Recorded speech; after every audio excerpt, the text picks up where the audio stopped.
અમરેલી જિલ્લાના લીલિયા વકીલ મંડળ દ્વારા ગુજરાત હાઈકોર્ટની બેન્ચ રાજકોટ ખાતે શરૂ કરવાની માંગ સાથે સત્તાધિકારીઓને આવેદનપત્ર પાઠવવામાં આવ્યું છે। અહેવાલ સંજય પોપટ। તારીખ 25/7/24 રોજ રાજકોટ મુકામે સૌરાષ્ટ્ર અને કચ્છના જેટલા જિલ્લાઓ તાલુકાઓ આવે છે એ તમામ તાલુકાઓના પ્રમુખ મંત્રીશ્રીની એક મિટિંગ રાજકોટમાં રાખવામાં આવેલી અને મિટિંગના અંતે એવું નક્કી કરવામાં આવેલું કે સૌરાષ્ટ્ર કચ્છના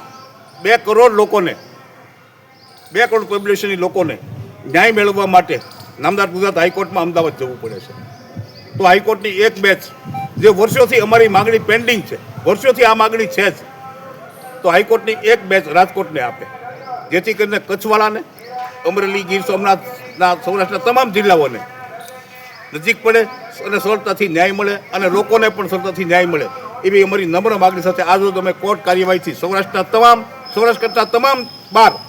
તાલુકા જિલ્લાના કોર્ટ કાર્યવાહીથી અલિપ્ત છીએ અને આજરોજ ડેપ્યુટી કલેક્ટર અને નાયબ મામલતદારશ્રીને આવેદનપત્ર આપી અને ઝડપથી અમને રાજકોટમાં હાઈકોર્ટની બેચ મળે એ માટે આવેદનપત્ર આપેલ છે।